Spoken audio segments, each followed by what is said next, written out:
ಅದರಲ್ಲಿ ನಮ್ಮ ಈ ಬಾರಿ ಅಲ್ಪಸಂಖ್ಯಾತರು ತಾವು ನೋಡ್ತಿರಬೇಕಾದ್ರೆ 2023 ಹಾಗೂ 24ರ ಚುನಾವಣೆಯಲ್ಲಿ ಅಲ್ಪಸಂಖ್ಯಾತರು ಸುಮಾರು 90ಕ್ಕಿಂತ ಶೇಕಡಾವಾರು ನಮ್ಮ ಅಲ್ಪಸಂಖ್ಯಾತರು ಕಾಂಗ್ರೆಸ್ ಪಕ್ಷಕ್ಕೆ ಮತ ಹಾಕಿದರು. ಯಾಕೆ? ಒಂದು ಭರವಸೆ ಮೇಲೆ, ಈ ಪಕ್ಷದಲ್ಲಿ ನಮಗೆ ಸಾಮಾಜಿಕ ನ್ಯಾಯ ಸಿಗುತ್ತೆ, ಮುಂದಿನ ದಿನಗಳಲ್ಲಿ ಒಂದು ಉಜ್ವಲ ಭವಿಷ್ಯ ಈ ನಮ್ಮ ಸಮಾಜಕ್ಕೆ ಇದೆ ಅಂತ ಹೇಳಿ ಭಾಳಷ್ಟು ಜನ ಕಾಂಗ್ರೆಸ್ ಪಕ್ಷಕ್ಕೆ ಬೆಂಬಲವಾಗಿ ನಿಂತಿದ್ದರು. ಈ ಉಪಚುನಾವಣೆಯಲ್ಲಿ ಯಾಕೆ ಅಲ್ಪಸಂಖ್ಯಾತರು ಮತ ಹಾಕಿಲ್ಲ ಅಂತ 4ನೇ ತಾರೀಕಿಗೆ ತಮ್ಗೆ ಗೊತ್ತಾಗುತ್ತೆ ಎಷ್ಟು ಜನ, ಎಷ್ಟು ವಾರ್ಡ್ಗಳಲ್ಲಿ ನಮ್ಮ ಅಲ್ಪಸಂಖ್ಯಾತರು ಈ ಪಕ್ಷಕ್ಕೆ ವೋಟ್ ಹಾಕಿದ್ದಾರೆ ಅಂತ.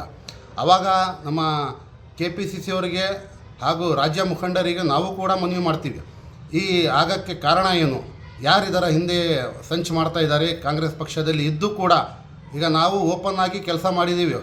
ಈ ಕಾಂಗ್ರೆಸ್ ಪಕ್ಷದಲ್ಲಿ ಈ ಬಾರಿ ನಮ್ಮ ಅಲ್ಪಸಂಖ್ಯಾತರಿಗೆ, ಅಹಿಂದವರಿಗೆ ಈ ಬಾರಿ ಚುನಾವಣೆಯಲ್ಲಿ ಟಿಕೆಟ್ ಕೊಡಲಿಲ್ಲ, ಹಾಗಾಗಿ ನಾವು ಅವರ ವಿರುದ್ಧ ಕೆಲಸ ಮಾಡ್ತೀವಿ ಅಂತ ಓಪನ್ನಾಗಿ ಮಾಡಿದ್ದೀವಿ.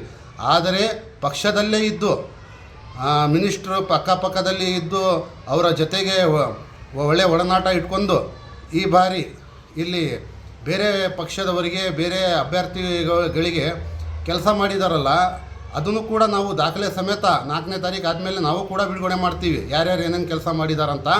ಆ 4ನೇ ತಾರೀಕು ಆದಮೇಲೆ ತಾವು ನೋಡ್ತೀರಾ ನಾವು ಏನು ಬಿಡುಗಡೆ ಮಾಡ್ತೀವಿ, ಯಾರ್ಯಾರು ಏನೇನು ಕೆಲಸ ಮಾಡಿದಾರಂತೆ, ಅವ್ರ ಬಗ್ಗೆ ಏನು ನೀವು ಕ್ರಮ ತೊಗೊತೀರಂತ ನಾವು ನೋಡ್ತೀವಿ. ದಯವಿಟ್ಟು ಒಂದು ಕಣ್ಣಿಗೆ ಸುಣ್ಣ, ಒಂದು ಕಣ್ಣಿಗೆ ಬೆಣ್ಣೆ ಅಂತ ತಾವು ಏನು ಮಾಡೋಕ್ಕೆ ಹೊರಟಿದ್ದೀರಾ, ಇದು ಇಲ್ಲಿಗೆ ನಿಲ್ಲಿಸಬೇಕು. MLC ಅಬ್ದುಲ್ ಜಬ್ಬಾರ್ ಸಾಹೇಬರಿಗೂ ಕೂಡ, ಯಾಕಂದರೆ ಅವರು ಒಂದು ಸಮಾಜಕ್ಕೆ ಟಿಕೆಟ್ ಕೇಳಿದರು, ನಾವು ಕೂಡ ಕೇಳಿದ್ವಿ. ಆ ಸಮಾಜಕ್ಕೆ ಟಿಕೆಟ್ ಕೇಳಿದ್ದೇ ಈ ಪಕ್ಷದಲ್ಲಿ ತಪ್ಪ ಅನ್ನಂಗೆ ತಾವೆಲ್ಲ ಒಂದು ಕೆಲಸ ನಮ್ಮ ಉಚ್ಚಾಟನೆ ಮಾಡ್ತಾ ನೀವು ತೋರಿಸ್ತಾ ಇದ್ದೀರಾ ಜನರಿಗೆ. ಇದು ಇಷ್ಟೇ ಇಲ್ಲಿಗೆ ಮುಗಿಯಲ್ಲ, ಇನ್ನೂ ಚುನಾವಣೆ ಬರುತ್ತೆ. ಮುಂದಿನ ದಿನಗಳಲ್ಲಿ ಮಹಾನಗರ ಪಾಲಿಕೆ ಚುನಾವಣೆ ಇದೆ, ZPTP ಚುನಾವಣೆ ಇದೆ, ಅದರಾದಮೇಲೆ ಮತ್ತೆ 2 ವರ್ಷಕ್ಕೆ ಮತ್ತೆ ಲೋಕಸಭೆ ಚುನಾವಣೆ, ಇದು ವಿಧಾನಸಭೆ ಚುನಾವಣೆ, ಲೋಕಸಭೆ ಚುನಾವಣೆ ಎಲ್ಲ ಬರುತ್ತೆ.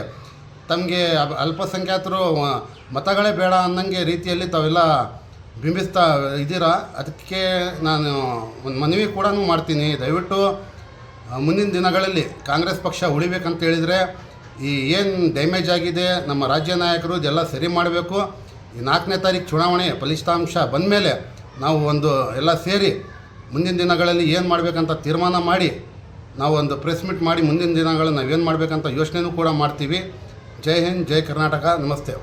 ಅದರಲ್ಲಿ ನಮ್ಮ ಈ ಬಾರಿ ಅಲ್ಪಸಂಖ್ಯಾತರು ತಾವು ನೋಡ್ತಿರಬೇಕಾದ್ರೆ 2023 ಹಾಗೂ 24ರ ಚುನಾವಣೆಯಲ್ಲಿ ಅಲ್ಪಸಂಖ್ಯಾತರು ಸುಮಾರು 90ಕ್ಕಿಂತ ಶೇಕಡಾವಾರು ನಮ್ಮ ಅಲ್ಪಸಂಖ್ಯಾತರು ಕಾಂಗ್ರೆಸ್ ಪಕ್ಷಕ್ಕೆ ಮತ ಹಾಕಿದರು.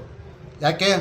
ಒಂದು ಭರವಸೆ ಮೇಲೆ, ಈ ಪಕ್ಷದಲ್ಲಿ ನಮಗೆ ಸಾಮಾಜಿಕ ನ್ಯಾಯ ಸಿಗುತ್ತೆ, ಮುಂದಿನ ದಿನಗಳಲ್ಲಿ ಒಂದು ಉಜ್ವಲ ಭವಿಷ್ಯ ಈ ನಮ್ಮ ಸಮಾಜಕ್ಕೆ ಇದೆ ಅಂತ ಹೇಳಿ ಭಾಳಷ್ಟು ಜನ ಕಾಂಗ್ರೆಸ್ ಪಕ್ಷಕ್ಕೆ ಬೆಂಬಲವಾಗಿ ನಿಂತಿದ್ದರು. ಈ ಉಪಚುನಾವಣೆಯಲ್ಲಿ ಯಾಕೆ ಅಲ್ಪಸಂಖ್ಯಾತರು ಮತ ಹಾಕಿಲ್ಲ ಅಂತ 4ನೇ ತಾರೀಕಿಗೆ ತಮ್ಗೆ ಗೊತ್ತಾಗುತ್ತೆ ಎಷ್ಟು ಜನ, ಎಷ್ಟು ವಾರ್ಡ್ಗಳಲ್ಲಿ ನಮ್ಮ ಅಲ್ಪಸಂಖ್ಯಾತರು ಈ ಪಕ್ಷಕ್ಕೆ ವೋಟ್ ಹಾಕಿದ್ದಾರೆ ಅಂತ. ಆವಾಗ ನಮ್ಮ KPCC ಅವರಿಗೆ ಹಾಗೂ ರಾಜ್ಯ ಮುಖಂಡರಿಗೆ ನಾವು ಕೂಡ ಮನವಿ ಮಾಡ್ತೀವಿ, ಈ ಆಗಕ್ಕೆ ಕಾರಣ ಏನು, ಯಾರಿದರ ಹಿಂದೆ ಸಂಚು ಮಾಡ್ತಾ ಇದ್ದಾರೆ. ಕಾಂಗ್ರೆಸ್ ಪಕ್ಷದಲ್ಲಿ ಇದ್ದು ಕೂಡ ಈಗ ನಾವು ಓಪನ್ ಆಗಿ ಕೆಲಸ ಮಾಡಿದ್ದೀವಿ. ಈ ಕಾಂಗ್ರೆಸ್ ಪಕ್ಷದಲ್ಲಿ ಈ ಬಾರಿ ನಮ್ಮ ಅಲ್ಪಸಂಖ್ಯಾತರಿಗೆ, ಅಹಿಂದವರಿಗೆ ಈ ಬಾರಿ ಚುನಾವಣೆಯಲ್ಲಿ ಟಿಕೆಟ್ ಕೊಡಲಿಲ್ಲ, ಹಾಗಾಗಿ ನಾವು ಅವರ ವಿರುದ್ಧ ಕೆಲಸ ಮಾಡ್ತೀವಿ ಅಂತ ಓಪನ್ನಾಗಿ ಮಾಡಿದ್ದೀವಿ. ಆದರೆ ಪಕ್ಷದಲ್ಲೇ ಇದ್ದು ಮಿನಿಸ್ಟ್ರು ಅಕ್ಕಪಕ್ಕದಲ್ಲಿ ಇದ್ದು ಅವರ ಜೊತೆಗೆ